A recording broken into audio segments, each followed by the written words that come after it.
The crystal glasses clinked against each other as servers weaved through the crowd at the Metropolitan Club. Thomas Caldwell stood at the center of the gathering, his tailored Armani suit setting him apart from even this wealthy crowd. He was in his element, commanding attention with each gesture as he described his latest real estate acquisition to a group of eager listeners. "The property values in that area are set to triple within 5 years," he said, pausing to accept a fresh glass of champagne. "I've already had offers to sell at double what I paid, but that would be leaving money on the table." The other guests nodded appreciatively. Thomas had cultivated this image carefully, the successful businessman who seemed to turn everything he touched into gold. At 45, he'd built himself into exactly what he'd always wanted to be, a power player in New York's elite circles. While Thomas held court in the main hall, Maya worked efficiently behind the scenes in his penthouse apartment, preparing for the afterparty he would inevitably bring home. She moved through the spacious rooms with practiced ease, having worked for Thomas for the past 3 years. The granite countertops gleamed under her careful attention as she arranged elaborate platters of hors d'oeuvres. Maya knew Thomas's preferences exactly: caviar served at precisely 37 degrees, water with 3 exact cubes of ice, napkins folded into perfect triangles. She'd learned these details through careful observation and occasional sharp corrections. Though Thomas rarely acknowledged her presence directly, his expectations were exacting. Today, Maya moved more slowly than usual, one hand occasionally resting on her stomach. The morning sickness had been difficult to hide, but she'd managed so far. She needed this job, needed the stability it provided, even if it meant enduring Thomas's demanding nature and occasional cold remarks. The elevator chimed, signaling Thomas's early return. Maya quickly straightened her uniform and resumed her work. He strode in, already loosening his tie, followed by 3 colleagues she recognized from previous gatherings. "Maya, we need the 82 Bordeaux," he called out, not looking in her direction. "And bring out the new crystal glasses, the Waterford set." She moved to comply, but a wave of nausea hit her suddenly. Maya steadied herself against the counter, knocking over an empty glass. The sound of it shattering seemed to echo through the apartment. Thomas turned sharply. "Really, Maya? Those glasses cost more than you make in a week." His words carried the casual cruelty of someone who had never had to worry about a week's wages. "I'm sorry, Mr. Caldwell," Maya said, kneeling to clean up the broken glass. "I haven't been feeling well. If you're not up to performing your duties, perhaps we need to discuss your position," Thomas said dismissively, already turning back to his guests. "Just clean it up and bring the wine." Maya felt tears threatening but held them back. She couldn't afford to show weakness, not now. As she carefully picked up the shards of crystal, she heard Thomas laughing with his guests about some exclusive club membership. Later that evening, as the party wound down, Maya finally gathered her courage. She approached Thomas as he saw out the last of his guests. "Mr. Caldwell, I need to tell you something important." Her voice was steady despite her racing heart.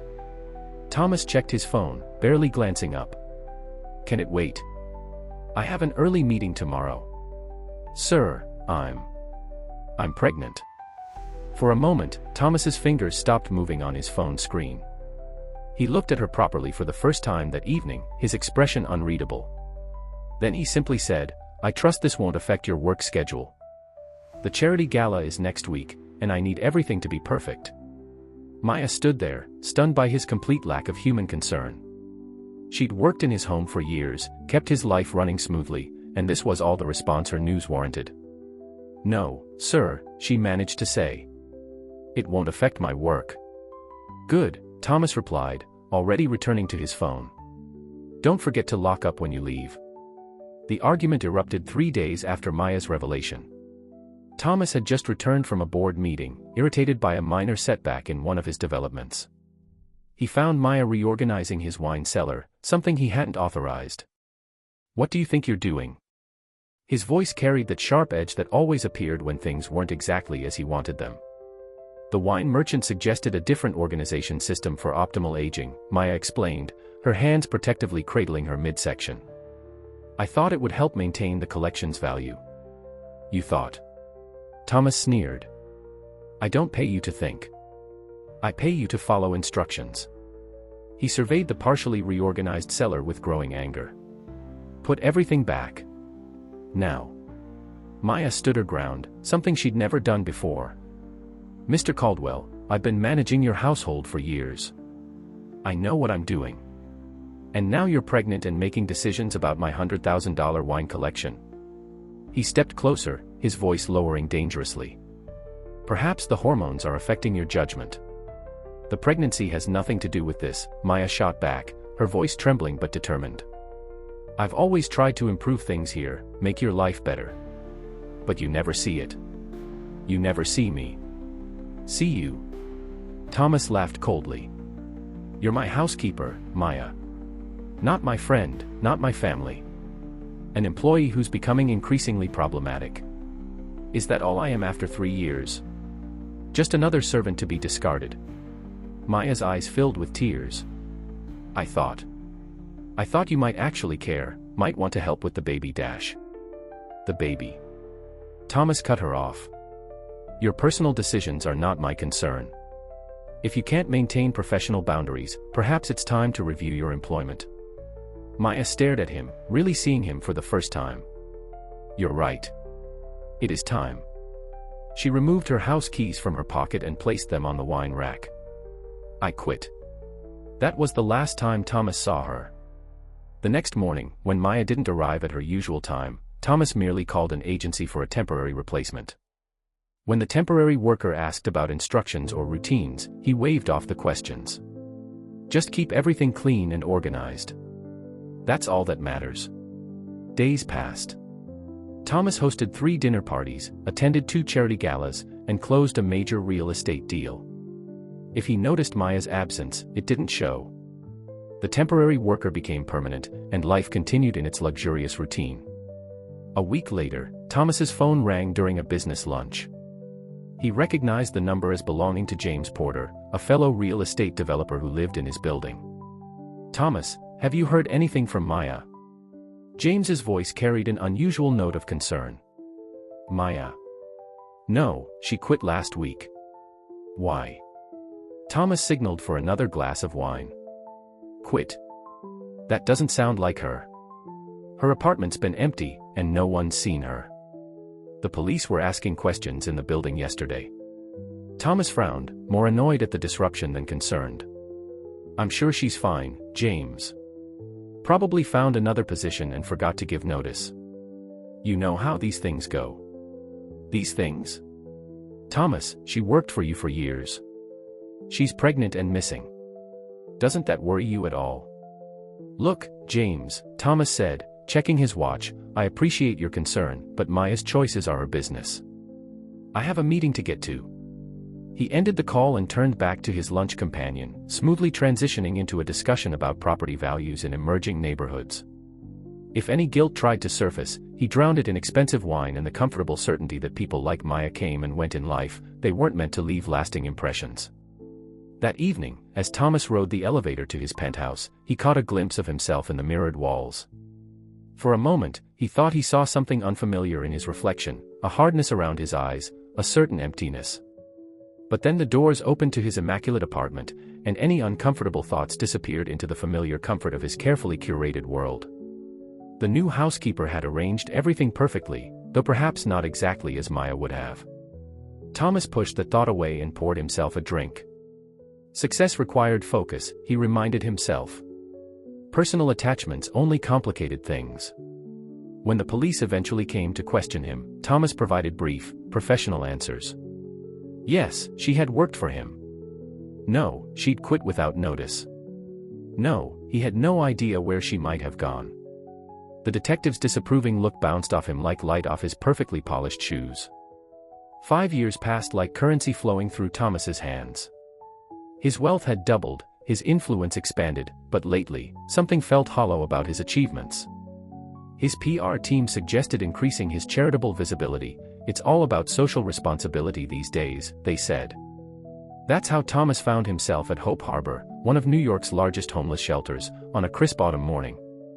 He'd chosen his outfit carefully, expensive enough to maintain his image but subdued enough to not appear ostentatious. A photographer from the Times trailed him, capturing his candid moments of community engagement. "We're so grateful for your donation, Mr. Caldwell," the shelter director gushed, leading him through fluorescent-lit corridors. Thomas nodded automatically, his attention wandering until something caught his eye, a flash of silver around a young boy's neck. The boy couldn't have been more than 12 or 13, sitting alone in a corner with a sketchbook. But it wasn't his isolation or his focused expression that made Thomas stop mid-stride. It was the necklace, a delicate silver chain with a small, distinctive pendant shaped like a bird in flight.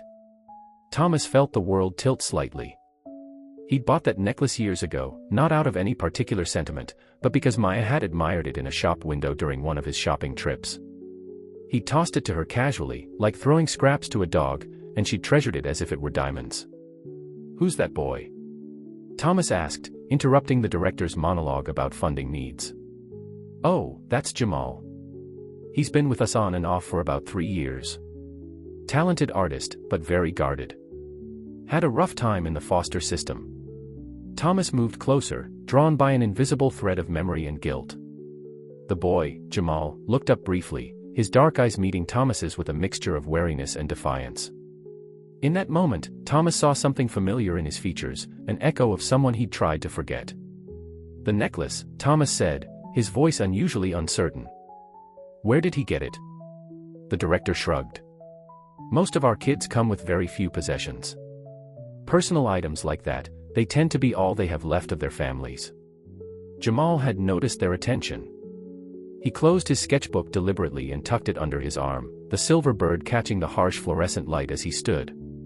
Without a word, he walked past them, his shoulders set in a way that reminded Thomas painfully of Maya's last day. "Does he?" Thomas had to clear his throat. "Does he have any family?" "None that we know of.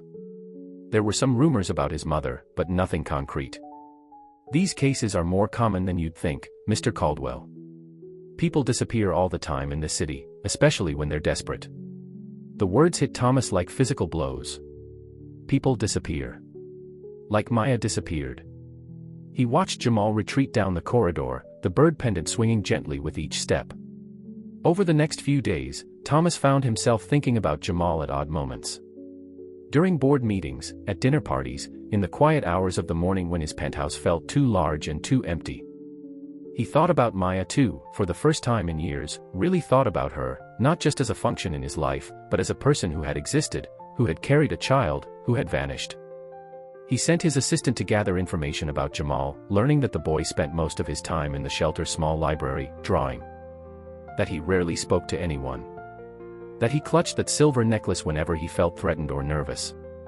Thomas began visiting the shelter regularly, no cameras this time. He watched Jamal from a distance, noting how the boy moved through the world, always alert, always slightly apart from others. Sometimes, when Jamal was absorbed in his drawing, Thomas caught glimpses of expressions that seemed to belong to another face, another time. The shelter staff noticed his interest. "He needs a mentor," they hinted. "Someone to look out for him."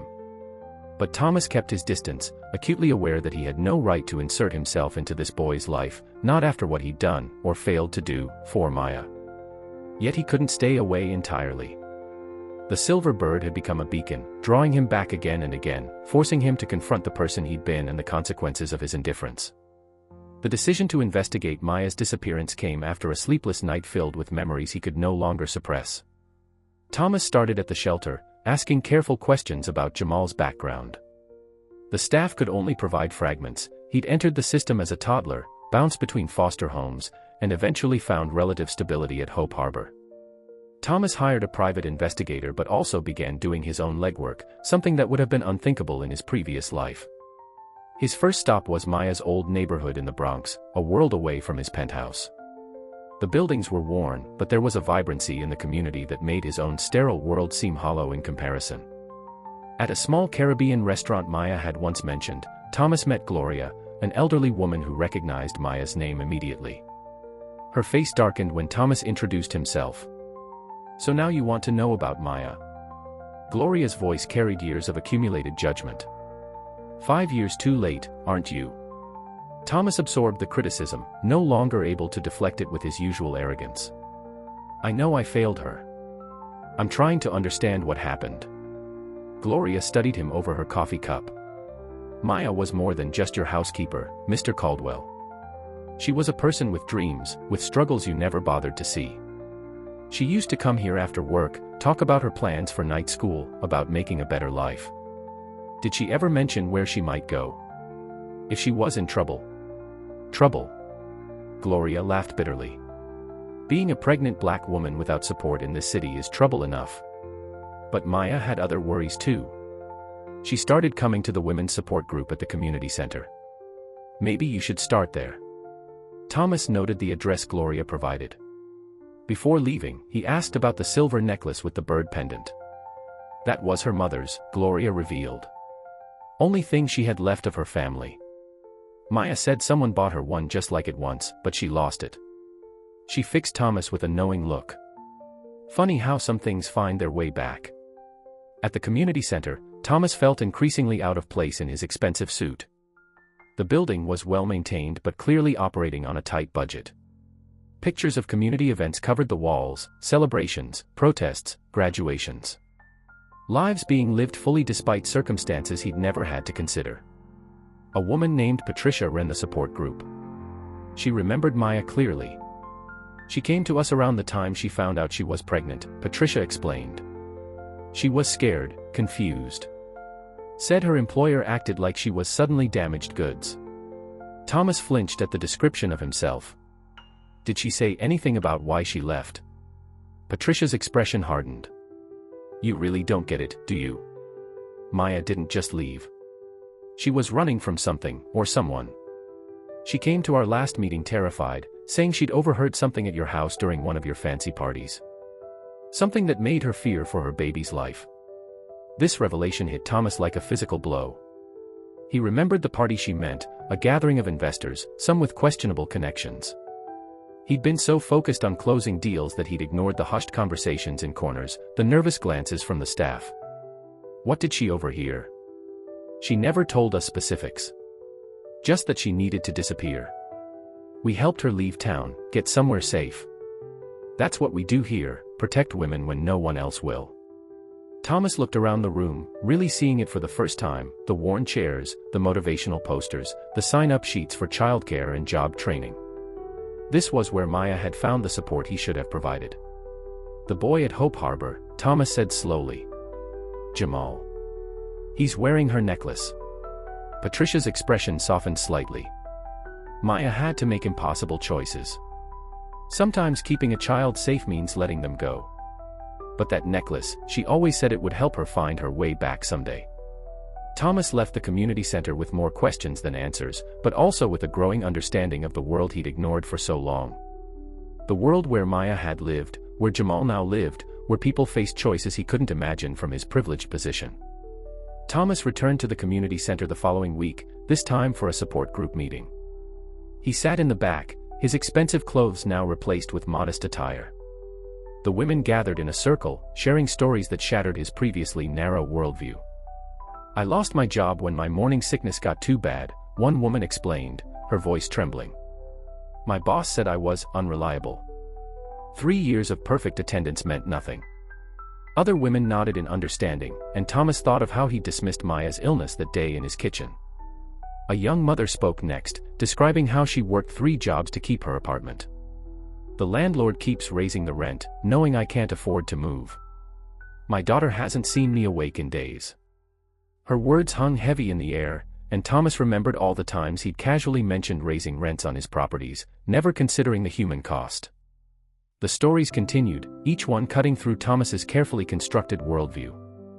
Women spoke of choosing between medicine and food, of facing discrimination at work, of being treated as invisible by employers who saw them as disposable. An older woman named Sarah, who'd been quietly observing, finally spoke. I knew Maya, she said, and the room grew still. She sat right there, she pointed to an empty chair, telling us how her employer treated her like furniture. How she feared losing everything when she got pregnant. Thomas felt the weight of every eye in the room.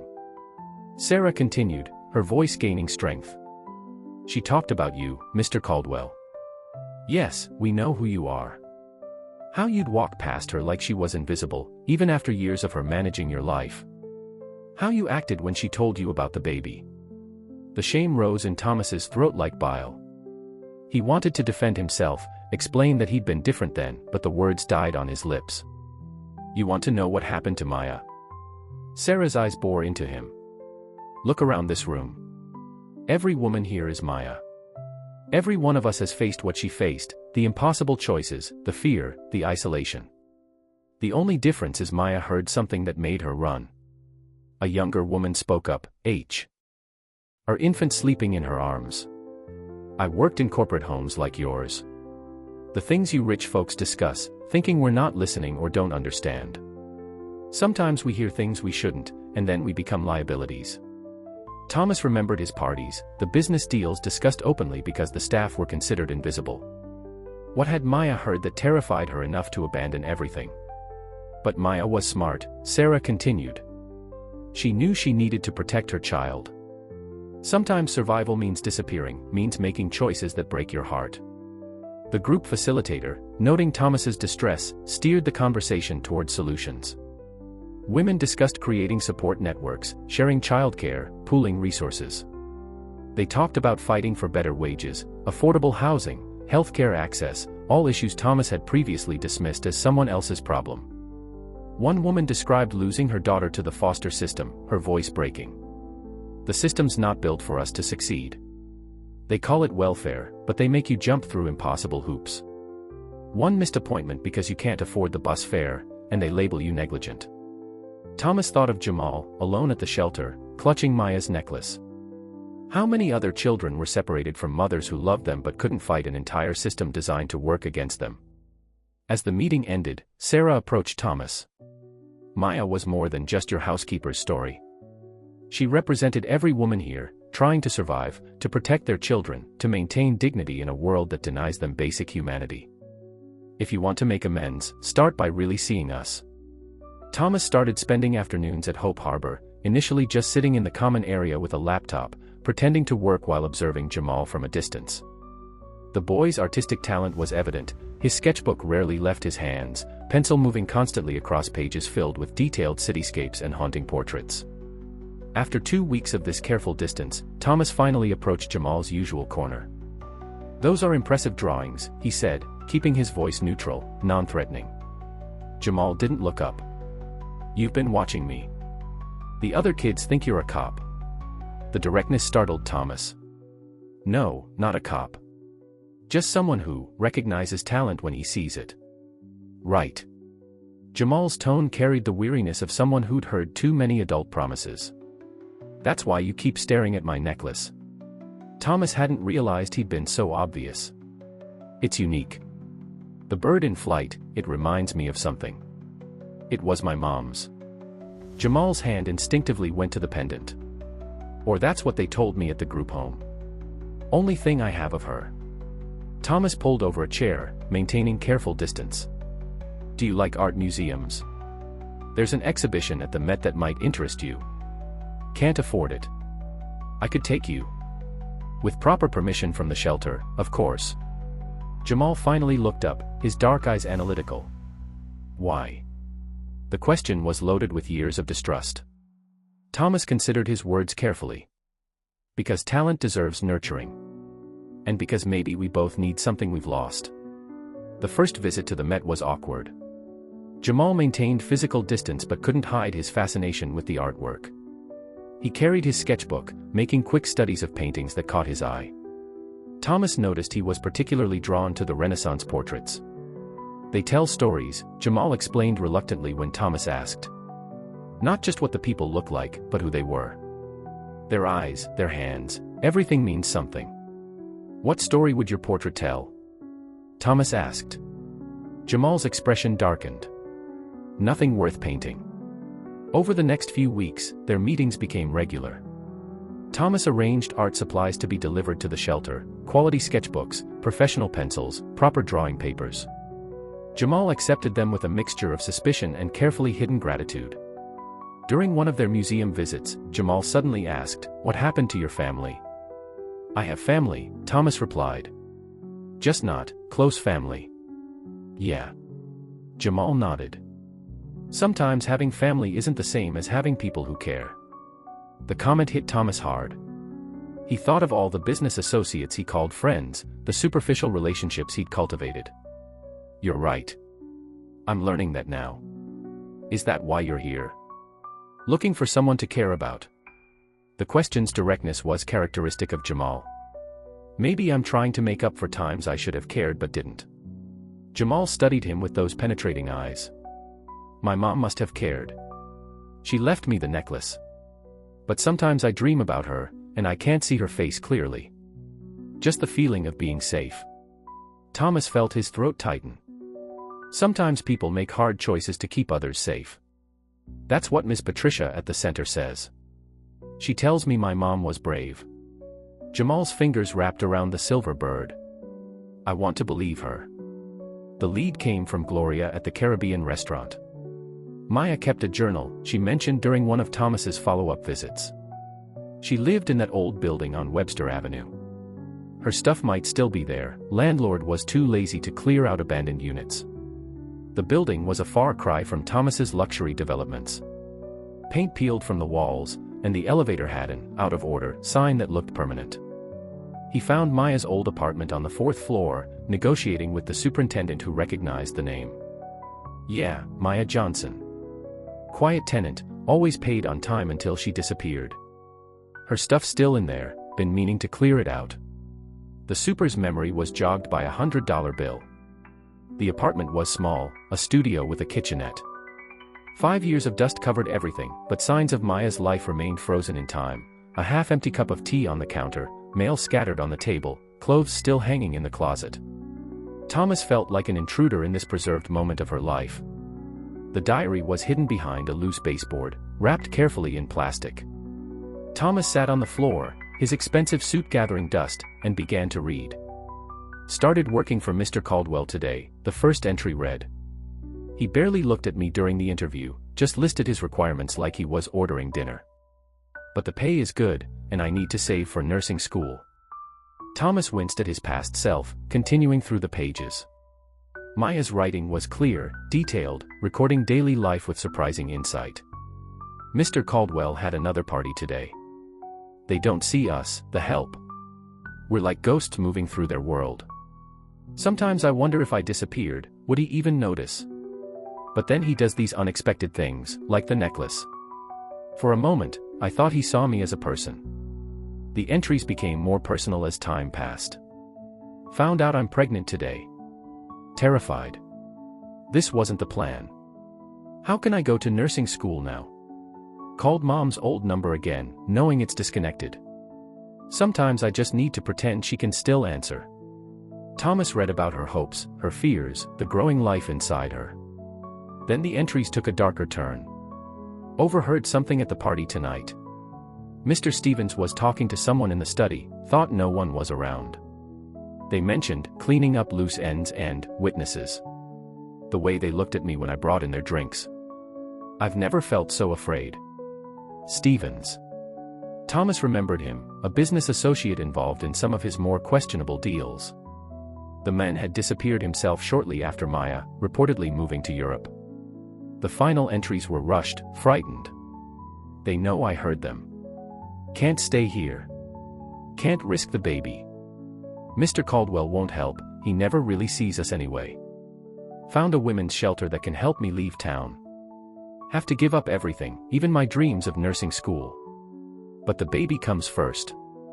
The last entry was tear-stained. Leaving the necklace with my baby. Someday, when it's safe, I'll come back. I'll explain everything. Please let them understand why I had to go. Please let them know I love them enough to leave.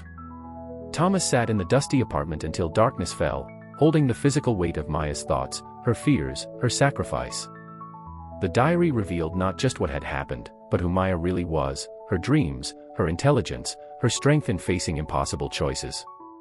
Between the pages of Maya's diary, Thomas found an envelope with his name written in her careful handwriting. His hands trembled as he opened it, the paper worn with age but the words still clear. Dear Mr. Caldwell. By the time you read this, if you ever read this, I'll be gone. I've written this letter a dozen times in my head during our 3 years together. Each time, I hoped you would prove me wrong about who you are. I watched you build empires while stepping over people like me. I cleaned your home while you closed deals that probably ruined lives. I heard your laughter at parties while discussing how to handle troublesome tenants in your buildings. People like me. People with dreams but without your privileges. When I told you I was pregnant, I saw something in your eyes, not concern, not compassion, just inconvenience. That's when I truly understood, to you, I was never human. I was furniture that suddenly became defective. But here's what you never knew about me. I was 2 semesters away from my nursing degree, taking night classes after leaving your house. I helped run a youth program at my church. I had a life beyond serving you, dreams beyond maintaining your perfect world. Then I heard something I shouldn't have. Mr. Stevens and his associates, they talked about things that made my blood freeze. The kind of things that make people disappear. When I saw how they looked at me afterward, I knew I had to choose between my life here and my baby's future. You could have helped. You could have been the man I sometimes glimpsed beneath your expensive suits and practiced smile. But you chose not to see, not to hear, not to care. So I'm leaving. Not just your employment, but everything I've built here. My baby deserves a chance at life, real life, not survival at the margins of your world. Maybe someday, when it's safe, I'll come back. Maybe you'll have learned to see people like me as human by then. Take care of yourself, Mr. Caldwell. And try to remember, the people you step over on your way up are still people, even if you choose not to see them. Maya. Thomas read the letter 3 times, each word cutting deeper than the last. The diary entries and letter had stripped away his last defenses, forcing him to face the reality of who he'd been. He thought about Jamal, alone at the shelter, carrying his mother's necklace and her artistic talent. He thought about all the other Mayas in his buildings, in his businesses, in his life, people he'd trained himself not to see. Standing in Maya's abandoned apartment, Thomas made a decision. He pulled out his phone and called his lawyer. Cancel my meetings for the next month, he instructed. And set up a foundation. We're going to do something different with my properties. Different how? His lawyer asked. Affordable housing. Real affordable housing, not the tax dodge kind. And support programs for single mothers, educational scholarships, childcare facilities. Use Maya Johnson's name. This will affect your bottom line significantly, his lawyer warned. Good, Thomas replied. It's time something did. The Maya Johnson Foundation launch event transformed the cold marble halls of the Metropolitan Museum into something warmer, more human. Instead of the usual society crowd, Thomas had filled the space with community organizers, social workers, shelter residents, and artists from underserved neighborhoods. You've lost your mind, Thomas, Richard Bennett, his longtime business associate, muttered over a drink. These people, they're not our circle. What happened to you? Our circle, Thomas repeated, watching Jamal set up his artwork in the gallery space he'd reserved for young artists. That's exactly the problem, Richard. We've been circling in our own bubble so long we forgot there's a whole world out there. The event wasn't just a fundraiser, it was a statement. Thomas had converted half his luxury developments into affordable housing, established scholarship funds for single mothers, and created art programs in shelters across the city. His former peers watched in horror as their reliable ally in gentrification became their biggest critic. You're throwing away everything we built, Charles Morton, his biggest investor, confronted him. These bleeding heart projects will tank your reputation in the industry. Thomas adjusted the name tag on his suit, no designer label this time. No, Charles. I'm finally building something worth having. Jamal's art exhibition became the centerpiece of the evening. His portraits captured shelter residents, each face telling a story of struggle and resilience. But it was his centerpiece that caught everyone's attention, a large canvas showing a woman's face, partially obscured, with a silver bird pendant around her neck. The title simply read, Mom. He's talented, Patricia from the Women's Center observed, standing beside Thomas. Maya would be proud. I keep thinking about all the talent we waste, Thomas replied. All the Mayas and Jamals we push to the margins because we're too comfortable in our bubble. The foundation's initiatives were ambitious, fully funded nursing scholarships for single mothers, emergency housing programs, legal aid for families facing eviction. Each program designed to prevent another Maya from having to choose between safety and dreams. During his speech, Thomas departed from the prepared text. 5 years ago, I was a different person. I lived in a world where people like me stepped over people like Maya Johnson without even seeing them. We called it business. We called it progress. We never called it what it really was, systematic indifference to human dignity. He could see his old associates shifting uncomfortably in their seats. Good. Maya worked in my home for 3 years. She managed my life while pursuing her dreams of becoming a nurse. When she needed help most, I failed her. Not just failed, I didn't even see her need as worthy of my attention. Jamal stood near his artwork, the silver bird pendant catching the light. Thomas continued. This foundation isn't charity. It's restoration. It's recognition that success built on others' suffering isn't success at all. Every luxury development that prices out a family, every worker we treat as invisible, every dream we crush with our indifference, it all has a cost. I'm just finally choosing to pay it. The evening concluded with Jamal unveiling his collection. The young artist spoke softly but with conviction about each piece, about the stories behind the faces. When he talked about the portrait of his mother, his hand went to the necklace. I don't remember her face, he said.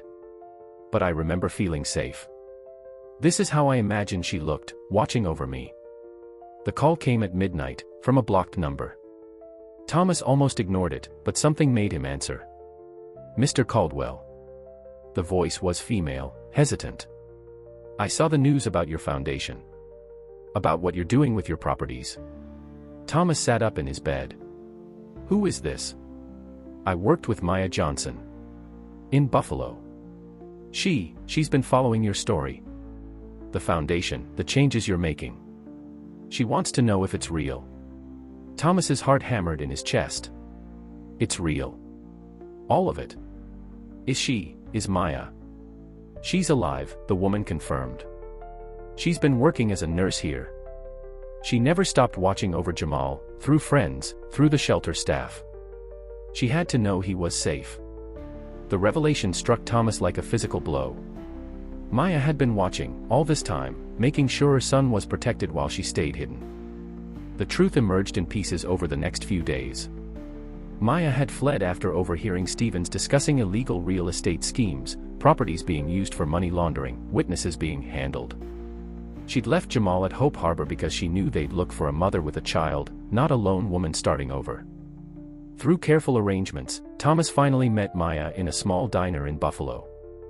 5 years had changed her, she wore scrubs now, carried herself with professional confidence. The silver bird pendant around her neck matched Jamal's exactly. I wanted to come back so many times, she said, her voice stronger than he remembered. But they were still watching. Stevens may be gone, but his associates. She trailed off. They're gone too, Thomas assured her. I've spent the last year cleaning house, turning evidence over to authorities. It's safe now. Has been for a while. Maya studied him. You've changed. Had to. Needed to. Your letter, your diary. Jamal. They made me see what I'd been blind to. Jamal, Maya's voice cracked. How is he? Really? Thomas showed her photos on his phone, Jamal with his artwork, at museums, working with other young artists at the shelter. He has your talent. Your strength. Does he hate me? The question came in a whisper. He wears your necklace every day. Draws your face over and over, even though he can't quite remember it. He's never stopped loving you. The reunion was arranged carefully. Thomas converted a small gallery space for Jamal's artwork, invited him to showcase his latest pieces. Maya came late, standing quietly in front of the portrait he'd drawn of her. Jamal noticed her immediately. Something in his posture changed, recognition deeper than memory. His hand went to the necklace, then to hers, identical birds catching the light. Mom. The word was barely audible. Maya nodded, tears streaming down her face. They moved toward each other slowly, years of separation dissolving in a moment of recognition that needed no words. Thomas watched from a distance as mother and son reunited, saw the matching pendants gleam as they held each other. He thought about paths of redemption, about second chances, about the long road from blindness to sight. The foundation's work continued, expanding to other cities. Maya joined its board, bringing her nursing expertise and first-hand understanding of the challenges they addressed. Jamal's art programs flourished in shelters across the country. And Thomas? He learned to really see people, to recognize the humanity in every face that had once been invisible to him. The silver birds became the foundation symbol, a reminder that sometimes you have to lose your way to find your soul. The end brought not just reunion but redemption, not just for Thomas, but for a system he had helped perpetuate. In the end, it wasn't about charity or guilt, but about restoring the basic dignity he had once stripped from others. The perfect symmetry of two silver birds, finally flying together, marked not an ending but a beginning.